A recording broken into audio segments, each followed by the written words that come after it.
Bharatiya Janata party భరోసా కార్యక్రమంలో భాగంగా ఈరోజు పార్టీ కార్యాలయానికి ఇచ్చేసినటువంటి అనేక సమస్యల్ని ప్రజల తరఫున నిలబడి సంబంధిత అధికారులతో పరిష్కరించడానికి చేసేటువంటి ప్రయత్నంలో భాగంగా ఈరోజు పార్టీ కార్యాలయంలో వివిధ సమస్యల మీద వచ్చినటువంటి బాధితుల పక్షాన భారతీయ జనతా పార్టీ నిలబడి భరోసా ఇచ్చేటువంటి కార్యక్రమంలో పాల్గొనడం. గత 2 రోజులుగా ఈ రాష్ట్రంలో జరుగుతున్నటువంటి పరిణామాలు, రాష్ట్ర రాజకీయాల్లో జరుగుతున్నటువంటి మాటల గురించి మాట్లాడకుండా నా పని నేను చేసుకుని పోదామని అనుకున్నాను. కానీ కొద్దిసేపటి క్రితం TRS party alias BRS party నుంచి సస్పెండ్ అయినటువంటి సోదరి శ్రీమతి కల్వకుంట్ల కవిత గారు మాట్లాడుతూ దుబ్బాక ఉప ఎన్నిక సందర్భంగా హరీష్ రావు గారిని అక్కడ ఇన్ఛార్జిగా పెడితే రఘునందన్ రావు గెలుస్తాడని మా కార్యకర్తలందరూ హరీష్ రావుని ఇక్కడ పెట్టకండి అని బాధపడ్డారు. అయినా మేము హరీష్ రావుని అక్కడ పెట్టడం వల్లనే పరోక్షంగా అని చెప్తుంది రఘునందన్ రావు గెలిచింది అనేటువంటి అర్థం వచ్చేలా మాట్లాడుతున్నాను. కవిత గారు మీరు ఎప్పుడు మాట్లాడుతున్నారో నాకు తెలియదు, కానీ నేను అప్పుడే చెప్పాను, దుబ్బాకకి మీ నాన్న, మీ అన్నతో పాటు సిద్దిపేట జిల్లాకి ఇన్ఛార్జి మంత్రిగా ఉన్నటువంటి హరీష్ రావు అనే ఆయన చేసిన అన్యాయం అంతా ఇంత కాదని నేను 100 సార్లు చెప్పాను. దుబ్బాకకి అన్యాయం జరుగుతుంది, వచ్చిన ప్రతి రూపాయి అయితే గజ్వేల్ పోతుంది, లేకపోతే సిరిసిల్ల పోతుంది, లేకపోతే సిద్దిపేటకు పోతుంది, మధ్యలో దుబ్బాకకి అన్యాయం జరుగుతుందని దుబ్బాక నియోజకవర్గ ప్రజలు 100 సార్లు చెప్పారు. మీరు ఇవాళ అదే మాట కొత్తగా చెప్తూ దానివల్లనే ఏదో జరిగింది అన్నట్టు చెప్తా ఉన్నారు. అది నిజం. ఆ రోజు నేను మాట్లాడితే టీఆర్ఎస్ మీద ఏదో రఘునందన్ రావు కోపంతో మాట్లాడిందని అనుకుంటారు. But it is a fact. Dubbaka నియోజకవర్గానికి అన్యాయం జరిగింది అంటే టీఆర్ఎస్ పార్టీ నాయకులు, గౌరవనీయులు, అప్పటి మా జిల్లా మంత్రి హరీష్ రావు గారి వల్ల జరిగిందని నేను ఎన్నికల సందర్భంగా చెప్పిన, ఎన్నికల తర్వాత చెప్పిన. దుబ్బాక ప్రజలు ఇప్పటికైనా దయచేసి దాన్ని అర్థం చేసుకోవాలని చెప్పి కోరుకుంటున్నాను. ఇది 100% నిజం. దుబ్బాక ప్రజలు మార్పు కోరుకున్నారు. మీ కుటుంబ పాలన వద్దనుకున్నారు, మీ అవినీతి పాలన వద్దనుకున్నారు, దుబ్బాక నియోజకవర్గం మీద హరీష్ రావు గారు పెత్తనం వద్దనుకున్నారు. అందుకనే దుబ్బాక ప్రజలు స్వచ్ఛంగా మనస్ఫూర్తిగా ఓటేస్తే రఘునందన్ రావు గెలిచిండు తప్ప ఎవరి దయా దాక్షిణ్యాలతో రఘునందన్ రావు ఆ ఉప ఎన్నికలలో గెలవలేదు. 100% దుబ్బాక నియోజకవర్గ ప్రజలు మార్పు కోరుకున్నారు. హరీష్ రావు గారు దుబ్బాకకు చేస్తున్నటువంటి అన్యాయానికి వ్యతిరేకంగా రఘునందన్ రావు కొట్లాడగలుగుతాడని విశ్వసించారు కాబట్టే నాకు ఓటేసింది తప్ప ఇంకొకటి కాదు.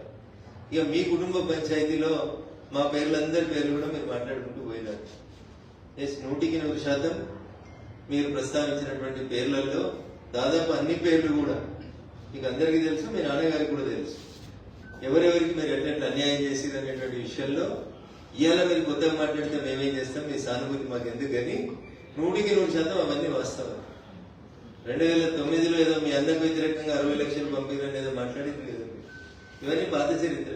కొత్త చరిత్ర నాకు ఎమ్మెల్సీ ఎన్నికలలో 2009లో మహాకూటమి అభ్యర్థిగా ఇస్తే అప్పటి జిల్లా పార్టీ అధ్యక్షుడిగా నన్ను ఎవరు ఓడగొట్టినా కూడా నేను పార్టీ అధ్యక్షుడైనటువంటి గవర్నర్ చంద్రశేఖరరావు గారికి చెప్పిన. నేను ఆ రోజు కూడా యాక్షన్ తీసుకోలేదు. These are all facts. Nothing is an hidden thing. It is ఇందులో కొత్తగా ఆమె చెప్పింది ఏం కూడా లేదు. రేవంత్ రెడ్డి గారు, హరీష్ రావు గారు ఒకటే ఫ్లైట్ లో వచ్చిరని, వాళ్ళిద్దరు ప్రముఖ అయిందని, మెదక్ పార్లమెంట్ ఎన్నికలలో నన్ను ఇబ్బంది పెట్టాలని చూస్తున్నారని, కాంగ్రెస్ టీఆర్ఎస్ 2 కొల్యూడై నేను గెలవకుండా చూడాలని ప్రయత్నం చేస్తున్నారని నేను మీడియా ముందుకు వచ్చి చెప్పినటువంటి తారీఖు 22 మార్చ్ 2024 అదే వచ్చి చెప్పిన.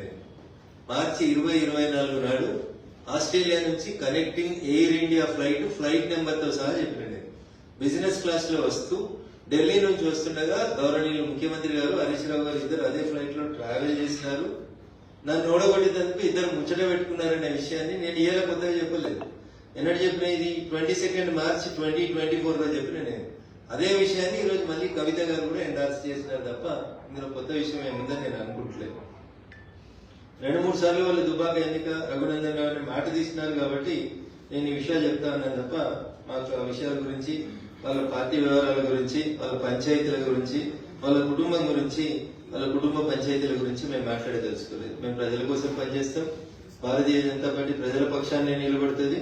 పాల వ్యాపారం చేస్తారా, నీళ్ళ వ్యాపారం చేస్తారా, ఒకరి కాలు బట్టి ఒకరు లాగుతారా, మరి పాల వ్యాపారం చేస్తుంటే ఇంతకాలం ఏం చేసిరు? అయోధ్య రెడ్డి గారు ట్వీట్ చేస్తే బహుశా అయోధ్య రెడ్డి గారు ఇప్పుడు ఎక్కడో కమిషనర్ ఉన్నట్టున్నారు, ఇన్ఫర్మేషన్ కమిషనర్ గారు, సమాచార హక్కు చట్టం కింద కమిషనర్ గారు ఎక్కడ ఉన్నట్టున్నారు. మరి అయోధ్య రెడ్డి గారు మాట్లాడారా? పాల వ్యాపారం ఏంది, ఎందుకు ట్వీట్ చేసినారు, ఎందుకు తీసేసినారు, ఇట్లాంటి ఏమనుంటే వారు మాట్లాడుకుంటే బాగుంటుంది తప్ప మీరు అందరికీ మనిషి కింద గురుదేశిపోదామని అనుకుంటున్నట్టున్నారు. చెల్లె గురుదేవం వద్దు, మేమంతా ఆల్రెడీ ఇవన్నీ మాట్లాడిన విషయాలే, ఇవన్నీ గతంలో మేము చెప్పిన విషయాలే. ఇందులో కొత్తదనం ఏముంది చెప్పు? కొత్తగా మీరు చెప్పింది ఒకటిగా మోకిలా ప్రాజెక్టు చెప్తే మీరు కొత్తగా మాట్లాడింది ఏం కనబడతలేదు మాకు. నిజంగా నేను కూడా రాష్ట్ర ముఖ్యమంత్రి గారికి చెప్పదలుచుకున్నాను, మోకిలాలో జరుగుతున్నటువంటి ప్రాజెక్ట్ ఏదైతే ఇందాక కవిత గారు పేరు చెప్పారో ఆ ప్రాజెక్ట్ మీద కంపల్సరీ విచారణ జరిపించాలి. దాంట్లో ఉన్న లాక్యునస్ ఏంది అనేది చూడాలి.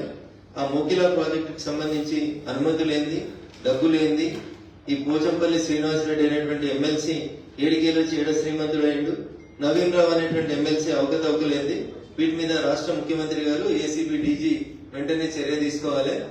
ఇట్లా అడ్డగోలుగా సంపాదించుకొని పైసలతోటి ఇష్టం ఉన్నట్టు చేసుకుంటూ పోతున్నటువంటి ఈ సామ్రాజ్యాన్ని విస్తరించుకునేటువంటి కార్యక్రమాన్ని బంద్ చేసేయాలి. టీఆర్ఎస్ లో ఎమ్మెల్సీల పేరిట పోచంపల్లి శ్రీనివాసరెడ్డి గారైనా నవీన్ రావు గారైనా వీళ్ళు చేసినటువంటి పాప పనులన్నింటినీ కూడా కాంగ్రెస్ ప్రభుత్వం వెంటనే విచారణ జరిపించాలని చెప్పి నేను ఈ సందర్భంగా డిమాండ్ చేస్తా ఉన్నా. వీళ్ళే కాదు పాపం, మా చెల్లె మర్చిపోయింది, ఇంకొక ఆయన సంతోషరావుకి సడ్డగుడో వియ్యంగుడో చుట్టం ఒక ఆయన అవుతాడు, డీసీపీ పేరు సందీప్ రావు. ఈయనను పెట్టి నా దుబ్బాక ఉప ఎన్నికల సందర్భంగా ఈజ్ ద సూపర్ మ్యాన్ అన్నట్టు, పోలీసులో సూపర్ కాప్ అయినా టెలిఫోన్ ట్యాపింగ్ లో గానీ పైసలు పట్టుకోవడంలో గానీ ఇప్పటిదాకా పేరు ఎవరు మాట్లాడలేదు కానీ వారి పేరు సందీప్ రావు. వారు అప్పుడు టాస్క్ ఫోర్స్ డీసీపీగా ఉన్నారు నార్సింగ్ ఏరియా, నేను ఉండే ఇంటి ఏరియాకి టాస్క్ ఫోర్స్ డీసీపీగా ఉన్నారు సందీప్ రావు గారు. వీరి నాయకత్వంలో ఒక 3-4 సిఐలు పెట్టుకొని మా ఇంటి చుట్టూ వాచ్ పెట్టి మమ్మల్ని నానా యాగి చేసి టార్చర్ పెట్టినటువంటి పెద్దలు కూడా సందీప్ రావు గారు. ఇట్లా మీరు పోలీసులను అడ్డం పెట్టుకుని చేసిన మంచి పనులు చెప్తుందేమో కవిత అని నేను అనుకున్నాను.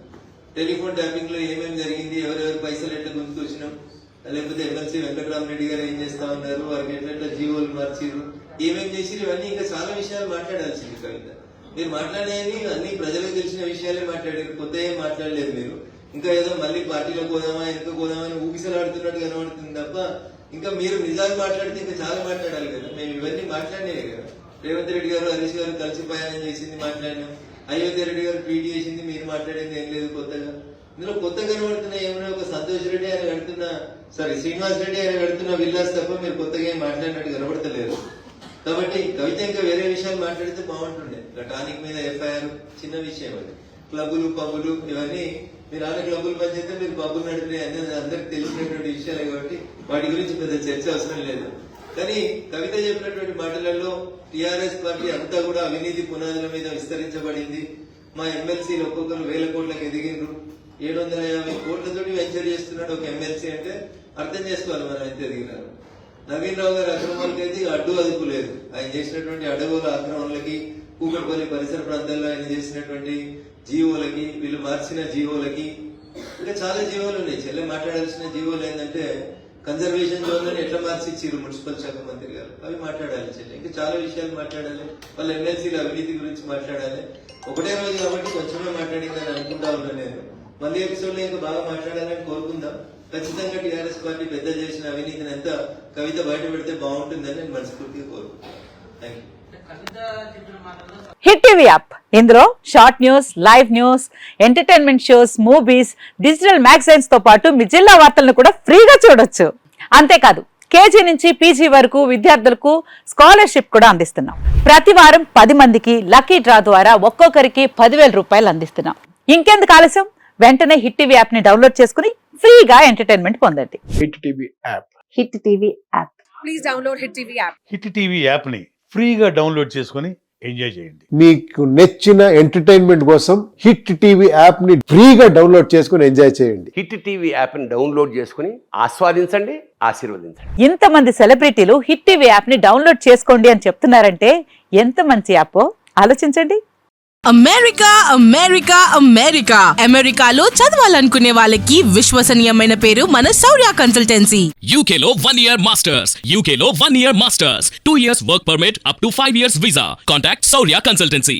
Contact 89851 89851.